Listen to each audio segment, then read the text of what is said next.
One way I connect with my body is by touch.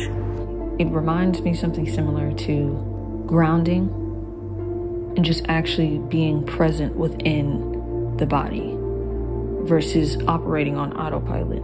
And that's why this is important as far as, like I said, experiencing skin to skin touch with the self, your body that you reside in, your vessel.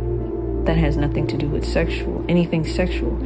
Operating in the mind of any physical touch that you experience is only for sexual encounters can also have you, in some sense, seeing yourself as an object and operating as such. How important it is to experience intimacy that is not inherently sexual.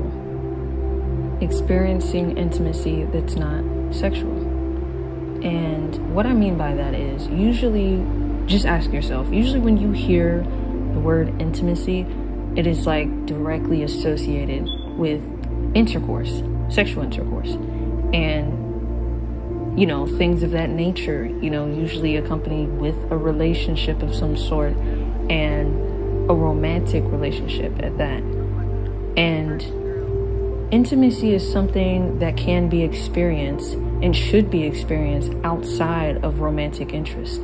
But because of what is portrayed to us, what is shown to us all the time through movies, music, entertainment, and even by the people that we grow up around, it's not something that majority of people are shown. And that's just something that's really important. And that's something that I, over the years, have been incorporating in my everyday routine, where I experience physical touch, skin to skin, that has nothing to do with anything sexual or anything to do with pleasuring yourself or anything of that nature. It's purely for feeling skin to skin, like even if it's my own skin, and experiencing touching myself in a non-sexual way, and it not be something that is weird, and the fact that when you hear something like that,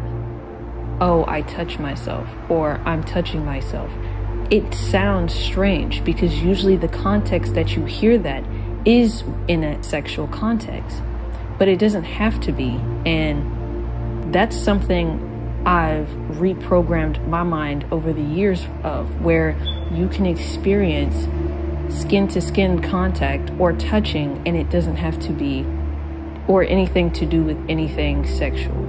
And building that with yourself is a very important thing. So whenever I wake up, I skin to skin touch my arms, my legs, my entire body, and it's purely just to feel that sensation, and to build that relationship, that part of the relationship with myself, again, where physically touching myself, this feels good to me, but it has nothing to do with anything sexual. Similar to like a hug, for example. There's really some people that don't experience any type of touching, whether that's hug or regular skin to skin, if it has nothing to do with anything sexual, and that's not right, And I'm not telling anyone how to live their life. I'm more so just saying that, again, it is something that should be experienced outside of anything sexual, and it is okay to experience it outside of anything sexual. There's some people that don't even know, like, there's certain cravings or sensations that are desired, but they are associating it with only something sexual, and it doesn't have to be. But because we aren't portrayed, this sort of thing is not portrayed to us, this is something that is probably looked at as weird or strange, but I'm just showing you something that I have incorporated into my routine that has helped me, reprogram my mind, how I look at certain things, and has provided me with certain types of comfort, me being able to comfort myself and, allow myself to understand, their are different forms of intimacy that has nothing to do with sexual. Another thing as well is stretching. I didn't incorporate that into the video, but doing yoga and stretching is also a part of that intimacy with myself. Forms of intimacy that has nothing to do with touching as well. And what I mean by that is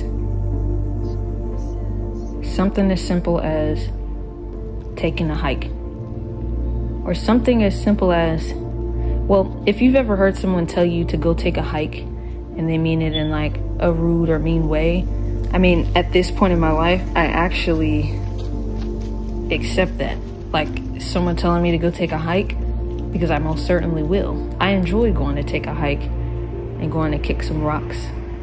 I'm just kidding. But seriously though, like taking a walk with yourself and looking at the trees, feeling the wind, feeling the sun on your skin, being in that present moment, you know, even though it makes sense to, you know, be in a state of always wanting to elevate yourself and always wanting to improve yourself, it is important to take those times of being in the present moment, because one day all of this will be gone. And so I allow myself to incorporate things like this into my livelihood, because it is something very important in how I have also built that relationship with myself, strengthened that relationship with myself by allowing myself that time to myself, to connect. If you've ever wanted to experience what it would be like to have the type of relationship where you would walk through the park together and do real activities with somebody, whether that's going and experiencing something that is exciting or adventurous, something you've never done before, like going to see a waterfall or going skydiving or just anything, you know, whatever it is, like personal preference, whatever. Even something like meditating with somebody, like to experience those things, you know, when you do it with yourself, it's like that's part of where it also comes from. And so taking yourself on something like a walk through the park, or, you know, hiking by yourself, you know, these are things that you've experienced on your own, even to the extent of going out to eat by yourself, out and about, just in general, doing things also by yourself, you know, to where it's something normal to you to experience that even alone, you know, that also plays a part in experiencing it with other people. If you resonated with anything I spoke about in this video, consider liking, subscribing, and sharing so that this video reaches someone who may also need to hear this message. Thank you and bye.